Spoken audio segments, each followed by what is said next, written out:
Good morning children. ఇంతకు ముందు ఎలా నిరూపించాలని చూసాం. మిశ్రమ కరణను కూడా కర్ణీయ సంఖ్యలను ఎలా నిరూపించాలో చూసాము. ఈ రోజు క్లాస్ లో మనం తరగతిలో మనము సంయుక్త కర్ణలను కర్ణీయ సంఖ్యలు అని ఎలా నిరూపించాలో ఒకసారి పరిశీలిద్దాము. దానికి సంబంధించిన సమస్యను ఒకటి చూద్దాం.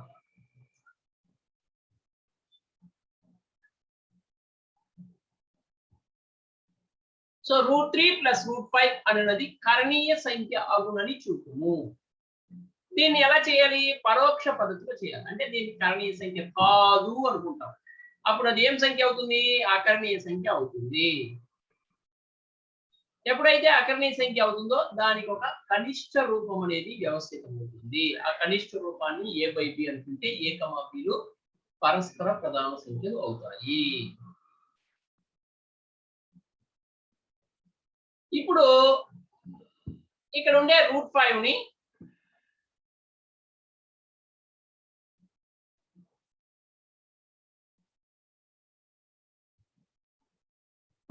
మనము కుడి వైపుకి పరివర్తన చేద్దాం.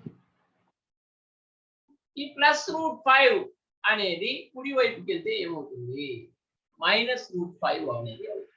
సో అప్పుడు ఏమవుతుంది? √3 ఎడమ వైపు √3 మాత్రమే ఉంటుంది. √3 a/b -√5 అవుతుంది.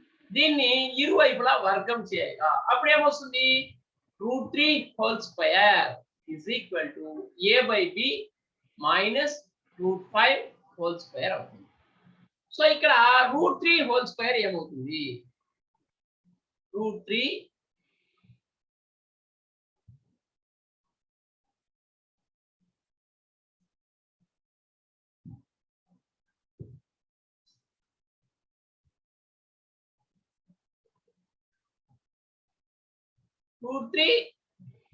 into √3 3 వస్తుంది. ఎడమ వైపున ఎంత వస్తుంది? 3 వస్తుంది. కుడి వైపున ఇది ఫార్ములా ప్రకారం ఉంది. ఏ ఫార్ములా ప్రకారం ఉందో గుర్తుపెట్టగలరా? ఏ formula? Yes, x - y² formula ప్రకారం ఉంది. దీనికి ఏం ఫార్ములా? x² - 2xy + y². అంటే ఇది ఈ రూపంలో ఉంది, మనము ఈ రూపంలో రాయాలి. అర్థమవుతుందా? సో ఇక్కడ x ప్లేస్ లో a/b ఉంది, y ప్లేస్ లో √5 ఉంది. ఇప్పుడు మొదటగా మనం ఏం రాయాలి? √3² అంటే 3 వస్తుంది.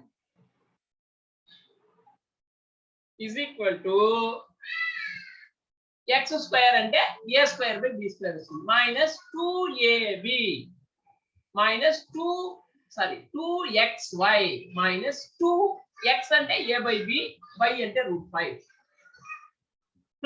y² అంటే √5² ఇది వస్తుంది. సో ఇక్కడ మళ్ళా √5 × √5 వస్తుంది, 5 వస్తుంది. సో నెక్స్ట్ స్టెప్ ఏమనేది పరిశీలి. 2 × a 2a/b × √5 వస్తుంది. సో నెక్స్ట్ స్టెప్ ఏమొస్తుంది? 3 a²/b² -2a/b √5 + 5. సో ఇక్కడ ఇది కరణి,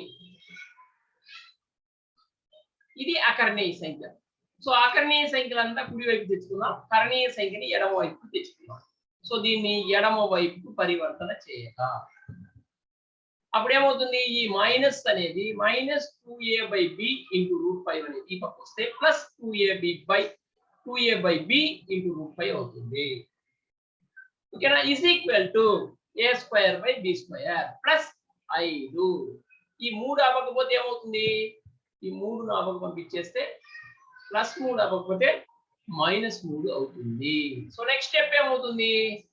5లో 3 పోతే ఎంత? 2. 5లో 3 పోతే ఎంత? 2. సో నెక్స్ట్ స్టెప్ ఏమొస్తుంది? a² + b² +2.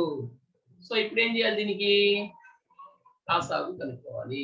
సో కాసాగు కనుక్కునేది ఇంతకు ముందే మనం చాలా సార్లు చూసాము. ఈ రెండింటిని మనము గుణించుకోవాలి. ఫస్ట్ దాన్ని హారంగా రాసుకోవాలి. ఈ రెండింటిని b² × 1 b² ఒకట్ల b². ఓకేనా? ఇప్పుడు లవంలో ఏం రాసుకోవాలి? ఈ రెండింటిని గుణించి మొదట రాసుకోవాలి. ఏ స్క్వేర్ ఇంటూ 1 ఏ స్క్వేర్, మధ్యలో ఏం గుర్తుంది ప్లస్ ఉంది, ప్లస్ 2 ఇంటూ బి స్క్వేర్ ఎంత వస్తుంది 2b స్క్వేర్ వస్తుంది. ఓకేనా,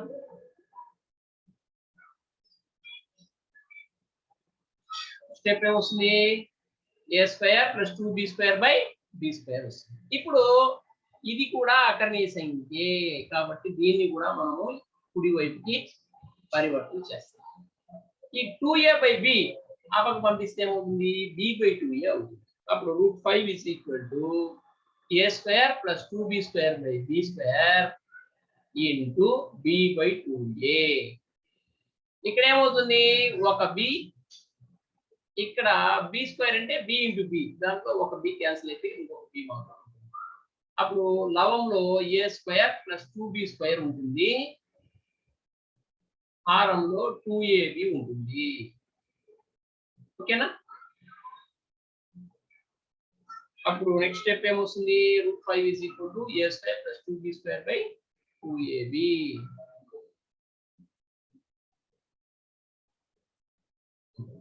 సో ఇక్కడ a 2b ఇవన్నీ కూడా పూర్ణ సంఖ్యలు. అప్పుడు ఈ మొత్తం ఏమవుతుంది ఒక అకర్ణీయ సంఖ్య అవుతుంది. ఈ మొత్తం ఏమవుతుంది ఒక అకర్ణీయ సంఖ్య అవుతుంది. ఇది అకర్ణీయ సంఖ్య అయితే ఇది దేనికి విలువ √5 యొక్క విలువ ఇంత.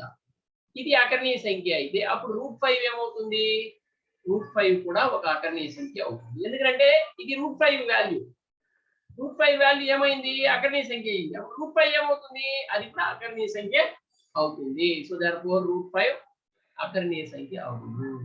ఇది విరుద్ధము, దిస్ ఇస్ ఇంపాసిబుల్, ఇది జరిగేదానికి ఛాన్స్ లేదు. ఎందుకంటే √5 అనేది కరణీయ సంఖ్య అనేది మనకు తెలుసు, కానీ ఇక్కడ ఏమొచ్చింది √5 అకర్ణీయ సంఖ్య అని వచ్చింది, అంటే తప్పు వస్తా ఉంది.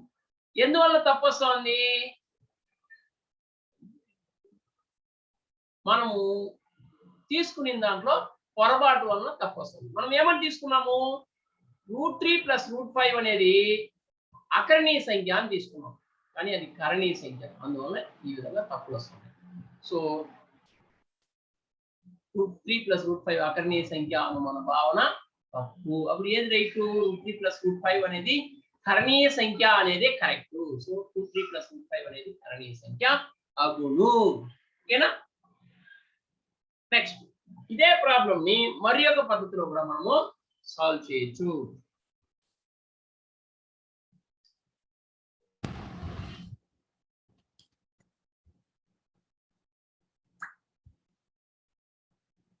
సో ఇదే ప్రశ్నని మరి ఒక పద్ధతిలో చూద్దాం.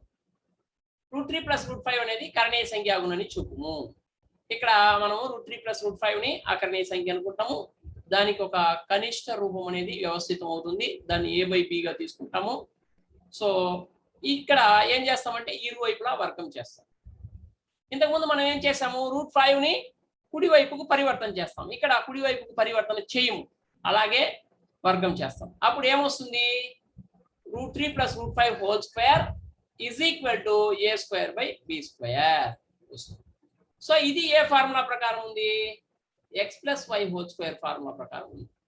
So x plus y whole square formula తెలుసా x square plus 2xy plus y square, ఆ ఫార్ములా ప్రకారం ఉంది. ఇక్కడ x అంటే ఏమి √3, y అంటే ఏమి √5. ఇప్పుడు దీన్ని ఫార్ములా ప్రకారం రాద్దామా. ఫస్ట్ ఏం రాయాలి x స్క్వేర్ రాయాలి, అంటే √3 హోల్ స్క్వేర్ ప్లస్ 2xy అంటే plus 2 into √3 into √5 plus y square అంటే √5 whole square is equal to a square by b square. ఇక్కడ ఆల్రెడీ మనం √3 స్క్వేర్ అంటే నేర్చుకున్నాం ఎంత 3, ఆల్రెడీ √5 స్క్వేర్ అంటే కూడా నేర్చుకున్నాం ఎంత 5. ఇది √3 ఇంటూ √5 ఎంత వస్తుంది 15 వస్తుంది. సో నెక్స్ట్ స్టెప్ ఏమొస్తుందో చూడండి, 3 plus 2 √15 plus 5 is equal to a square by b square. ఇప్పుడు ఇది అకర్ణీయ సంఖ్య, ఇది అకర్ణీయ సంఖ్య, ఈ రెండింటిని కలిపేద్దాం. అప్పుడు ఎంత వస్తుంది 8 వస్తుంది plus 2 √15 is equal to a square by b square. ఇప్పుడు ఇది మిశ్రమకరణి సమస్య లాగా ఉంది. సో ఈ మిశ్రమకరణి ఎలా చేసామో గుర్తుంది కదా. మిశ్రమకరణిలో కరణిని మనము కర్తగా మార్చి రాసి దీన్ని సాధిస్తాం. సో ఇప్పుడు ఏం చేయాలి, 15ను కర్తగా మార్చి రాయగా. కర్తగా మార్చి రాయాలంటే ఏం చేయాలి, 8ని ఫస్ట్ అవకు పంపించాలి. +8 అవ్వకపోతే ఏమవుతుంది, -8 అవుతుంది. అప్పుడు 2√15 = a² b² -8.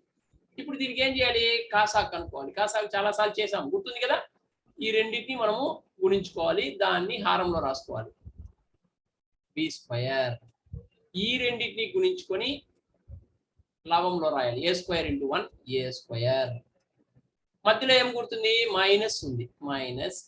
ఈ రెండింటిని గుణించుకొని రాసుకోవాలి. 8 × b², 8b². ఓకేనా. సో అప్పుడు ఏమొస్తుంది మనకి, 2√15 = a² - 8b²/b² వస్తుంది.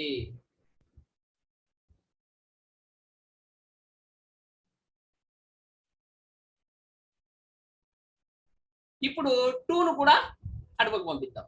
ఎడమ వైపుకి పరివర్తన చేయాలి, కుడి వైపుకి పరివర్తన చేయగా ఏమవుతుంది, అప్పుడు √15 = a² - 8b²/2b². అంటే ఇక్కడ గుణిస్తుంది, అటుపక్క వెళ్తే భాగిస్తుంది.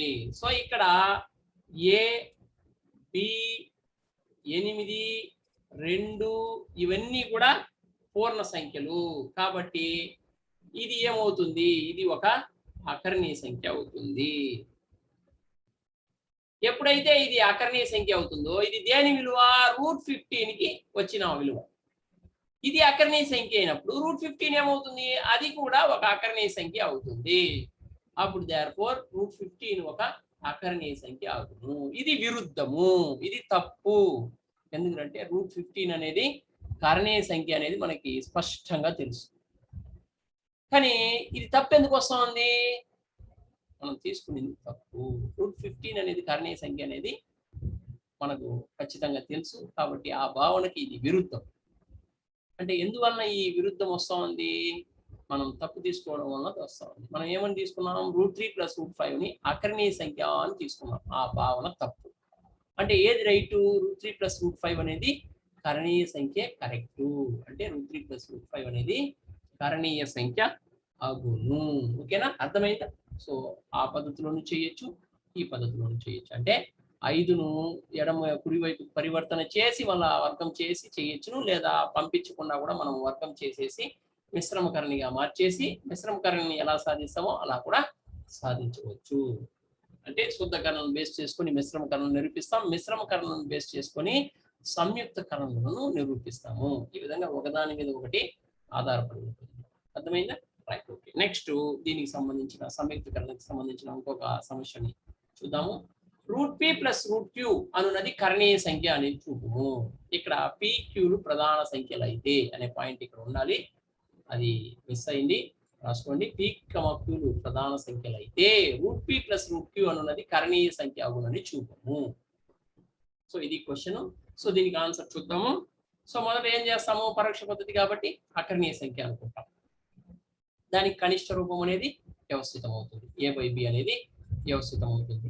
తర్వాత ఏం చేద్దాం, ఇప్పుడు క్యూని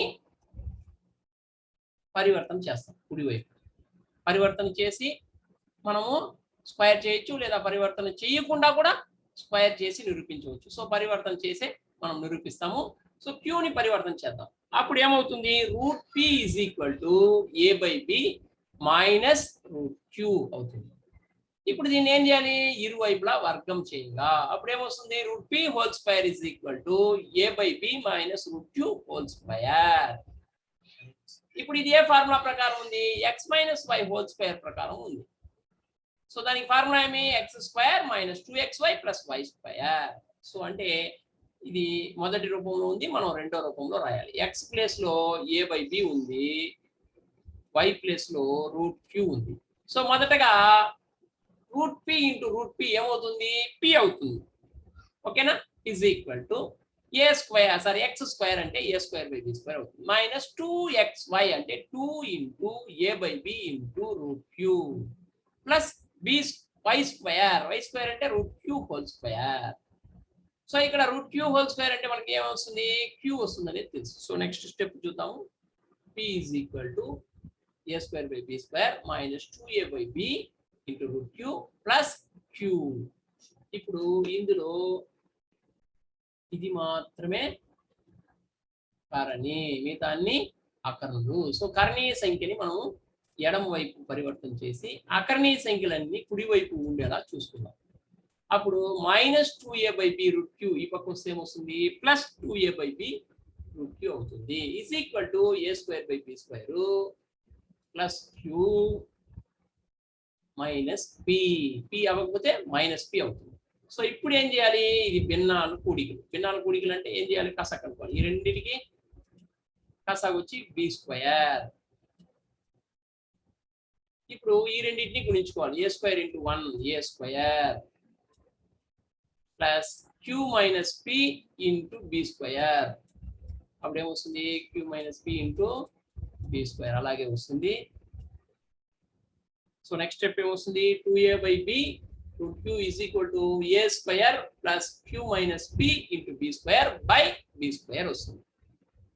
సో ఇక్కడ 2a బై b కూడా అకరణీయ సంఖ్య. దీన్ని కూడా మనం కుడి వైపుకి పరివర్తన చేస్తాం. అప్పుడు 2a బై b అవ్వకపోతే b బై 2a అవుతుంది. సో నెక్స్ట్ ఏమవుతుంది root q is equal to a square plus q minus p into b square by b square into p by 2a. ఇక్కడ ఒక b క్యాన్సిల్ అవుతుంది, ఇంకొక b మిగులుతుంది.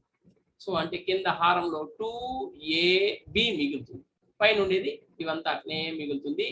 So అప్పుడు root q is equal to a square plus q minus p into b square by 2ab వస్తుంది. ఇక్కడ ఇందులో ఉండేదన్నీ పూర్ణ సంఖ్యలు. ఇది పూర్ణ సంఖ్య, ఇది పూర్ణ సంఖ్య, ఇది పూర్ణ సంఖ్య, ఇది పూర్ణ సంఖ్య, ఇది పూర్ణ సంఖ్య. అన్ని పూర్ణ సంఖ్యలు అయినప్పుడు ఇది ఏమవుతుంది ఒక అకరణీయ సంఖ్య అవుతుంది. ఎందుకంటే p బై q రూపంలో ఉంది కాబట్టి. ఒకవేళ p బై q రూపంలో లేకపోతే అప్పుడు అది పూర్ణ సంఖ్య అవుతుంది. సో ఈ p బై q రూపంలో ఉంది కాబట్టి ఇది అకరణీయ సంఖ్య అవుతుంది. అప్పుడు ఇది అకరణీయ సంఖ్య అయితే రూట్ q అనేది ఏమవుతుంది, ఎందుకంటే రూట్ q విలువే కదా ఇది. రూట్ q విలువ అకరణీయ సంఖ్య అయితే అప్పుడు రూట్ q ఏమవుతుంది, అది కూడా ఒక అకరణీయ సంఖ్య అవుతుంది. అని ఇది విరుద్ధము. రూట్ q అనేది కరణీయ సంఖ్య. ఎందుకు, q అనేది ప్రధాన సంఖ్య అయితే రూట్ q కూడా ఖచ్చితంగా కరణి అవుతుంది అనేది సిద్ధాంతం. q అనేది ప్రధాన సంఖ్య అయితే రూట్ q కరణి అవుతుంది. కాబట్టి రూట్ q అనేది కరణీయ సంఖ్య. దానికి విరుద్ధంగా ఇక్కడ అకరణీయ సంఖ్య అని వచ్చింది. ఎందువలన ఇలా వచ్చింది, మనం తీసుకోవడంలో పొరపాటు వలన ఈ విధంగా వచ్చింది. సో ఏమని తీసుకున్నాం మనము, root p plus root q అకరణీయ సంఖ్య అని తీసుకున్నాం. అంటే అది పొరపాటు. Root p plus root q అనేది అకరణీయ సంఖ్య అనే భావన తప్పు. అప్పుడు ఏమవుతుంది, root p plus root q అనేది కరణీయ సంఖ్య అనేది కరెక్ట్. అప్పుడు root p plus root q అనేది కరణీయ సంఖ్య అగును. అర్థమైందా? Thank you for one. ఈ వీడియో లెసన్స్ ని సబ్స్క్రైబ్ చేసుకోండి, నా ఛానల్ ని సబ్స్క్రైబ్ చేసుకోండి. వెంటనే నేను వీడియోలు చేసిన వెంటనే మీకు నోటిఫికేషన్ రూపంలో వస్తుంది. సబ్స్క్రైబ్ చేసుకోకపోతే నేనే మీకు షేర్ చేయాల్సి వస్తుంది. ప్రతిసారి అందరికీ షేర్ చేయలేను. కాబట్టి తప్పకుండా పిల్లలు మీరు నా ఛానల్ ని సబ్స్క్రైబ్ చేసుకొని బెల్ ఐకాన్ మీద ప్రెస్ చేస్తే మీకు నేను వీడియోలు చేసిన వెంటనే మీకు నోటిఫికేషన్ వస్తుంది. ఆ నోటిఫికేషన్ చూసి నా వీడియోని మీరు వెంటనే చూడవచ్చును. కాబట్టి అందరూ తప్పకుండా సబ్స్క్రైబ్ చేసుకోండి. మీకు నచ్చితే లైక్ చేయండి. Okay, thank you for one and all.